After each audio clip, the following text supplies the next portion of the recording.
Kisah ini diceritakan oleh seorang asisten dokter. Dia bercerita, hari itu seperti biasanya saya bertugas dan menangani para pasien datang. Ada seorang pasien memang sudah langganan, seorang bapak tua. Tapi kali ini dia datang dan sepertinya gelisah. Dia mondar-mandir sambil sebentar-sebentar melihat jam. Melihat kegelisahannya, saya bertanya, apakah Bapak bisa menunggu 1-2 jam lagi? Oh, Bapak ini kaget, 1 jam 2 jam lagi. Dia melihat jam lagi dan berkata, apakah Anda tidak bisa menolong saya kali ini? Saya hanya pengen membuka perban dan membuang jahitan yang sudah kering. Aku pun sudah nggak merasakan sakitnya. Saya memeriksa, membuka perbannya, melihat jahitan yang mengering, luka yang sudah sembuh, maka aku berpikir ini bukan hal yang susah. Aku pun menghubungi dokter dan minta izinnya apakah aku boleh menangani pasien ini.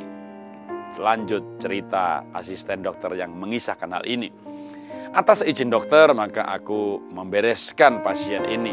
Sambil membuka perban dan membersihkan lukanya, maka saya bertanya kepada Pak tua ini, kata asisten dokter. Apakah Bapak ada acara lain penting sehingga tampaknya seperti terburu-buru sekali?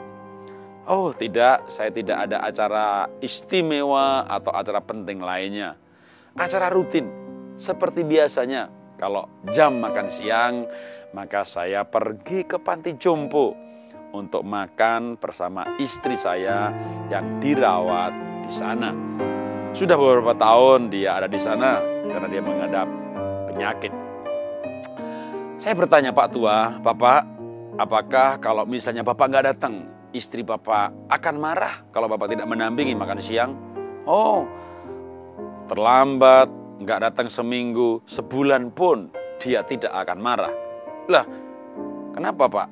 Karena istri saya sudah 4 tahun terakhir mengidap penyakit Alzheimer. Bahkan dia sudah tidak mengenal saya lagi. Lah, kenapa Bapak tetap ke sana tiap hari kalau dia sudah tidak mengenalnya? Memang betul, dia tidak mengenalnya, dia tidak mengenali saya lagi, tapi saya masih mengenali dia.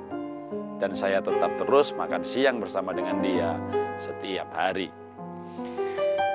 Bapak itu selesai perbannya, dia pergi bergegas untuk makan siang bersama istrinya. Saya tercenung hari itu. Wow, ini cinta yang luar biasa. Cinta bukan kalau kita memberi dan mendapat ucapan terima kasih. Kita memberi dan kembali diberi. Cinta sejati tidak mempermasalahkan kita memberi dan mendapat pengakuan.